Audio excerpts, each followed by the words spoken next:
রান্না যদি হয় স্বাস্থ্যকর, তবে আপনি রান্নার জাদুকর। দেশে কিংবা দেশের বাইরে যে যেখান থেকে ভিডিওটি দেখছেন, সবাইকে কলি কিচেনে স্বাগতম। আমরা গরুর মাংসের বিভিন্ন অংশ দিয়ে নানান মজাদার পদ তৈরি করে থাকি, কিন্তু এতে স্বাদ ও পদে রয়েছে ভিন্নতা। আজ রান্না করতে চলেছি গরুর মাংসের বিরিয়ানি। তো চলুন আর দেরি না করে স্বাস্থ্যবিধি মেনে বেশ সুস্বাদু আর জনপ্রিয় গরুর মাংসের বিরিয়ানির সহজ রেসিপিটি তৈরি করি।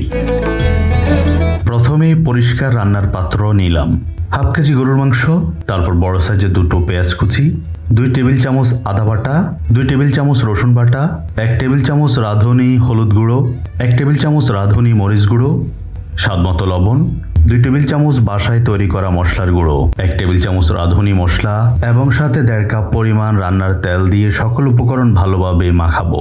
এরপর দিলাম 10টি এলাচ ও তেজপাতা। দারুচিনি মিক্স মশলার মাঝে দেওয়া আছে, আপনারা চাইলে এক্সট্রা দিতে পারেন। 1 কাপ পরিমাণ পানি দিয়ে আবারও একটু মাখিয়ে নিব। ভালো স্বাদ পেতে 30 মিনিট মশলা মাখিয়ে রেখে দিলাম। অবশ্যই আপনাদের হাতে সময় না থাকলে সাথে সাথে চুলায় বসিয়ে দিতে পারেন। আমি ভালো স্বাদের জন্য 30 মিনিট অপেক্ষা করছি। অপেক্ষার মাঝে গুরুত্বপূর্ণ একটি তথ্য আপনাদের সাথে শেয়ার করি। গরুর মাংসে প্রোটিন থেকে যে অ্যামাইনো অ্যাসিড পাওয়া যায় তা হাড় ও মাংসপেশির কাজে অনেক সাহায্য করে থাকে। 100 গ্রাম গরুর মাংসে 22.6 গ্রাম প্রোটিন পাওয়া যায়। জিঙ্ক আমাদের শরীরের কোষ রক্ষণাবেক্ষণ এবং রোগ প্রতিরোধ ক্ষমতা বাড়িয়ে থাকে।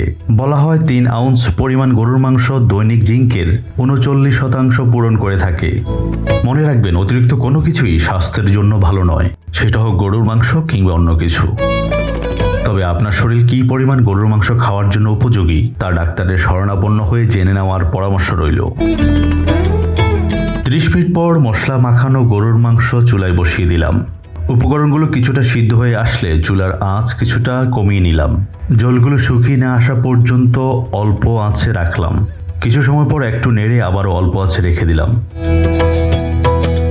যখন মাংসগুলো ভাজা ভাজা হয়ে আসবে এবং জল শুকিয়ে আসবে, তখন ভালো গ্রান ও স্বাদের জন্য দেব 1 টেবিল চামচ রাঁধুনি বিরিয়ানির মশলা। ভালোভাবে নেড়ে মিক্স করার পর ঢেকে রেখে দেব। এইবার চুলায় বসিয়ে দিলাম একটা রান্নার পাত্র। পাত্র গরম হওয়ার পর হাফ কাপ রান্নার তেল দেব। সাথে দেব বড় সাইজের 1টি পেঁয়াজ কুচি। এইবার মসুরির ডাল এবং চাল দেব রান্নার পাত্রে। আমি আগে থেকে হাফ কেজি চাল এবং 1 কাপ মসুরির ডাল পরিষ্কার পাত্রে ধুয়ে পানি ঝরিয়ে রেখেছি। হাফ কেজি চালের সাথে 1 লিটার থেকে কিছুটা কম পানি দিয়েছি। পানি কিছুটা কম দিলে বিরিয়ানি ঝরঝরে হয়। উপকরণগুলো সিদ্ধ হওয়ার পর পরিমাণ মতো লবণ দিয়ে দেব।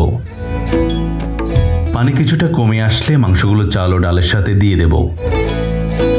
এবার ভালোভাবে সকল উপকরণ মিশিয়ে নেব। তারপর আলু দেব। আলুগুলো আগে আমি ভেজে রেখেছি। আলু কি করে ভেজেছি যদি কোনো প্রশ্ন থাকে তবে অনুগ্রহ করে কমেন্ট করুন। এবার ঢাকনা দিয়ে 5 মিনিট অল্প আঁচে রাখবো।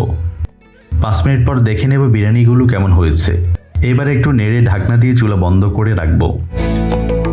কিছু সময় পর ওয়াও, এই দেখুন কেমন ঝরঝরে ও সুস্বাদু। অসাধারণ একটা লোভনীয় গ্রান আসছে গরুর মাংসের বিরিয়ানি থেকে। মনে রাখবেন, রান্নার সুস্বাদ যতটা গুরুত্বপূর্ণ তেমন গুরুত্বপূর্ণ পরিবেশন।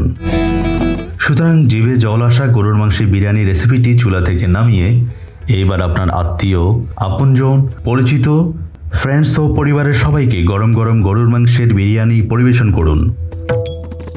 অবশেষে গরুর মাংসের রেসিপিটি কেমন লেগেছে কমেন্ট করে জানাবেন নিশ্চয়ই। সাথে স্বাস্থ্যকর ও সুস্বাদু রান্নার ভিডিও দেখতে কলি কিচেন চ্যানেলটি সাবস্ক্রাইব এবং পেজটি ফলো করার বিনীত অনুরোধ রইল। এতক্ষণ সাথে থাকার জন্য সবাইকে আন্তরিক ধন্যবাদ।